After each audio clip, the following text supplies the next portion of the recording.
발표를 시작하겠습니다.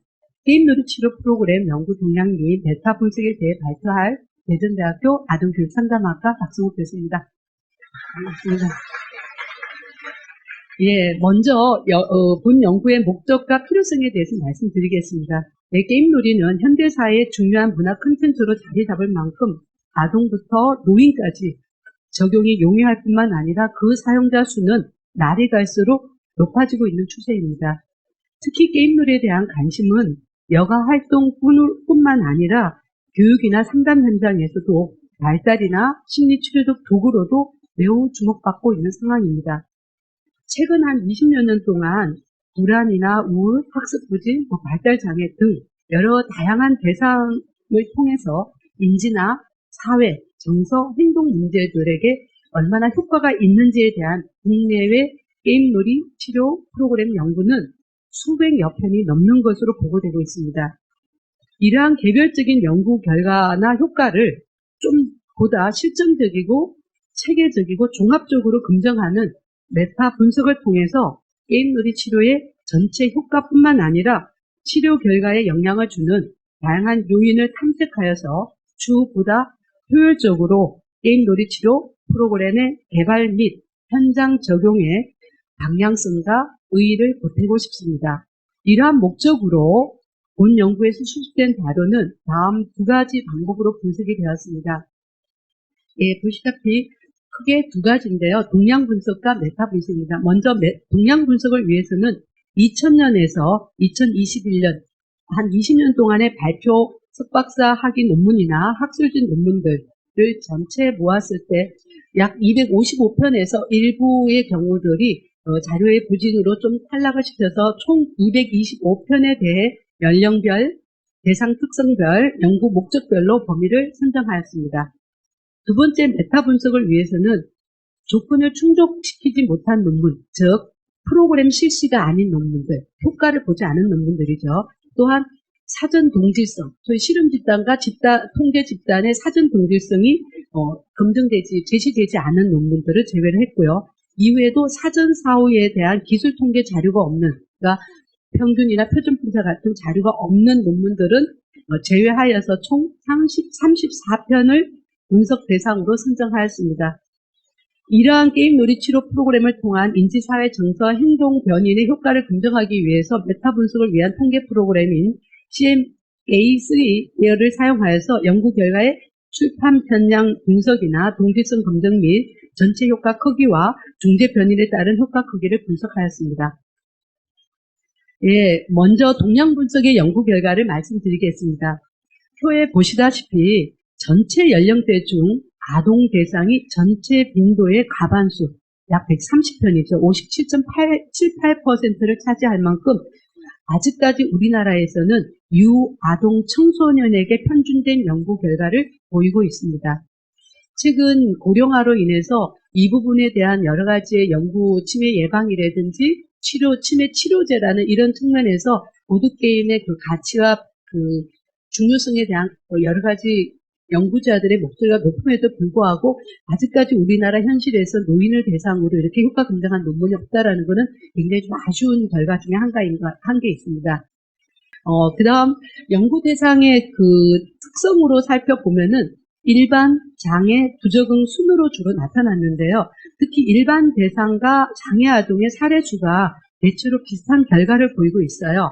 이러한 측면에서는 게임놀이 치료가 일반 발달을 위한 교육 현장뿐만 아니라 ADHD나 발달장애나 학습 부진화 등 장애 아동의 치료 현장에서도 매우 활발하게 적용되고 있다는 것을 알 수 있었습니다. 세 번째, 대상자의 연령별로 살펴보았을 때는 대부분 아까처럼 연령별로 살펴보았을 때 그 일반의 경우는 주로 유아동 중에서도 특히 인지 발달 등의 포커싱이 많이 맞춰져 있고요. 장애의 경우는 보시다시피 발달 및 학습이나 또는 특히 대상에서 ADHD 중에서도 영유아 쪽에 주로 많이 연구가 맞춰져 있고, 부적응의 경우는 문제 행동, 여러 가지 희풍행장애나 이런 행동적인 측면에서 초점이 맞춰져서 우리나라의 연구들이 주로 이루어진 것으로 나타나고 있습니다.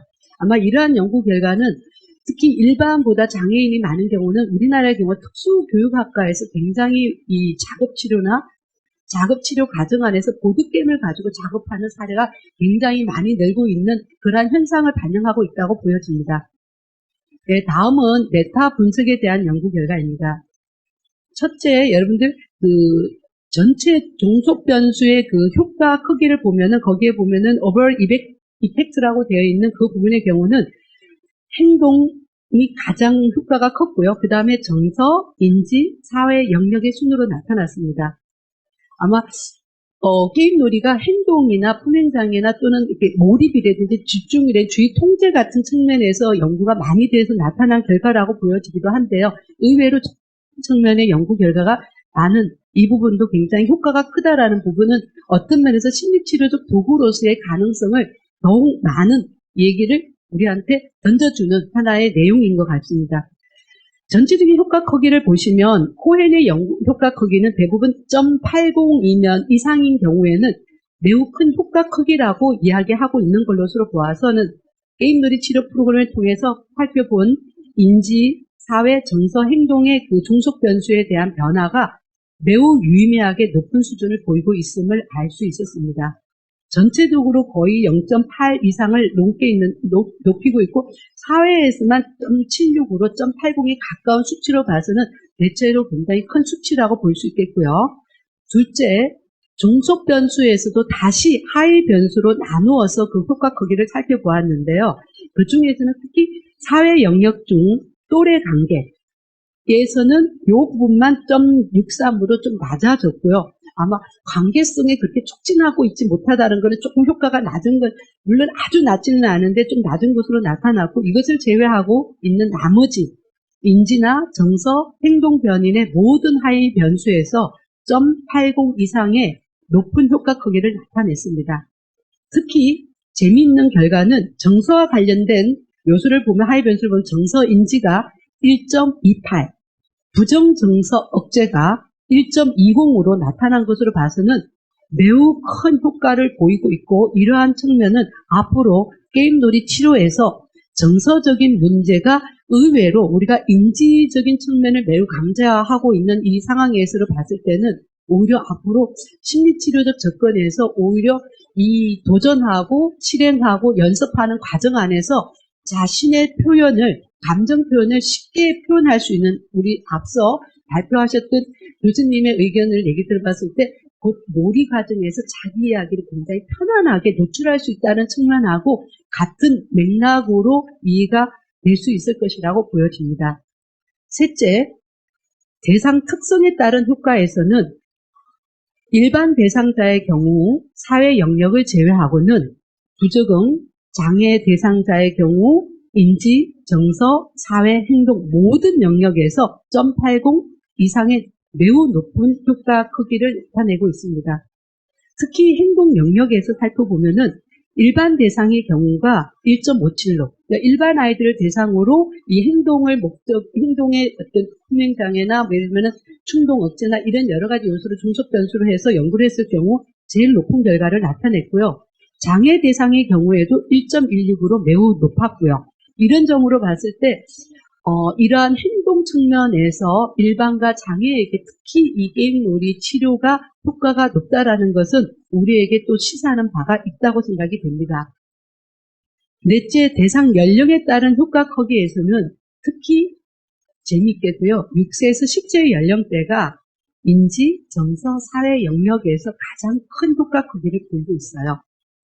단, 행동 영역에서는 6세에서 10세가 아닌 11세 이상의 연령에서 보다 높은 효과 크기를 보이고 있는 것도 제가 봤을 때는 앞으로 우리가 연구를 설계할 때 이 종속 변수에 따라서 또는 연구의 대상자의 특성과 고려해서 설계하는 데 꽤 도움이 되는 연구 결과라고 이해가 되었습니다.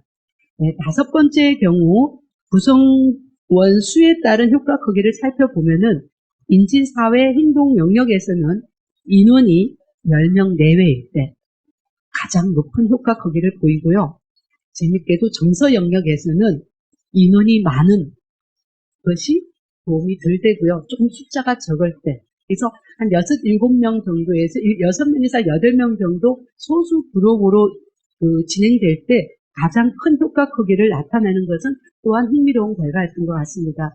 그래서 어떤 면에서는 사회나 행동 같은 경우는 타인을 보고 교정적 정서 체험이나 모델링이 되거나 이런 여러 가지에서 좀 효과를 크게 볼 수 있다면 정서적인 문제는 소수의 작은 단위에서 신뢰를 기반으로 서로 편안하게 이야기를 나누고 자기 이야기를 많이 표현할 수 있었다라는 그런 측면에서는 좀 더 정서적인 부분의 이 인원수에 대한 부분을 프로그램 연구할 때 좀 감안해야 되는 하나의 변수라고 생각이 될 수 있겠습니다. 마지막으로 총 회기수에 따른 효과 크기에서는 인지와 사회 영역에서는 12회기 범위에서, 그러니까 보통 우리가 한 바퀴라고 하는 12번의 회기에서가 가장 큰 효과가 있었고요. 정서 영역은 이거보다 좀 더 긴 16회 이상이어야지만 또 효과가 있었다라는 부분도 우리는 충분히 이해가 될 것 같아요. 그래서 그런 측면이 있고요. 그다음에 행동 영역에서는 전반적으로 다 도움은 돼요. 소수일 때도 도움이 되지만 인원이 많을수록 더 높은 효과를 크기를 보인다라는 것도 흥미로운 결과로 나타났습니다. 예, 지금까지 아주 간략하게 지금 저희가 좀 핵심적인 저희가 프로그램을 게임 놀이를 도구를 통해서 프로그램을 치료나 교육의 프로그램을 설계할 때 이러한 어떤 인원, 어떤 종속 변수를 어떤 크기로, 어떤 대상자에게 어떤 종속 변수에 어떤 효과를 가져올 것인가가 지금까지의 연구였다면 또 앞으로 이런 트렌드를 연구하게 되는 또 앞으로 메타 분석 연구를 통해서 어떤 변화가 일어날지는 모르지만 앞으로 지금까지 이런 거를 기반으로 해서 여러분들이 연구하는 데 많이 도움이 되셨으면 좋겠습니다. 그래서 지금까지 국내 게임놀이 치료의 연구 흐름과 동향을 분석하고 인지, 정서, 사회 행동에 대한 효과성을 메타 분석으로 실시한 연구 결과를 통해서 다음과 같은 결론과 제언을 제시하고자 합니다. 첫째, 교육 상담 현장에서 내담자의 인지, 사회, 정서, 행동 발달을 촉진하기 위한 게임놀이 치료 프로그램을 실시할 때 종속 변수에 따른 내담자의 특성이나 연령 또는 구성원 수, 진행 회기 이러한 여러 가지 요소를 고려하여 보다 효과적이고 유용한 결과를 도출해내는데 여러분들이 추후 연구하는데 소중한 기초적인 자료가 되기를 기대합니다. 둘째, 고령화 시대에 노인의 우울증이나 치매 등의 문제가 아주 급속도로 수치가 높아지고 많은 이슈가 되고 있는 이러한 즈음에 보다 본 게임놀이 치료를 통해서 연구할 수 있는 대상의 연령대를 확대하고 이러한 측면에서는 아동이나 청소년 이상의 그 성인이나 전생의 접근으로 노인까지 좀 더 확대해서 실증적 연구 설계를 기반으로 한 게임놀이 치료 프로그램의 개발뿐만 아니라 그 효과성 연구의 필요성이 보다 활발하게 이루어질 것을 제안하겠습니다. 예, 이상으로 본 연구를 마치도록 하겠습니다.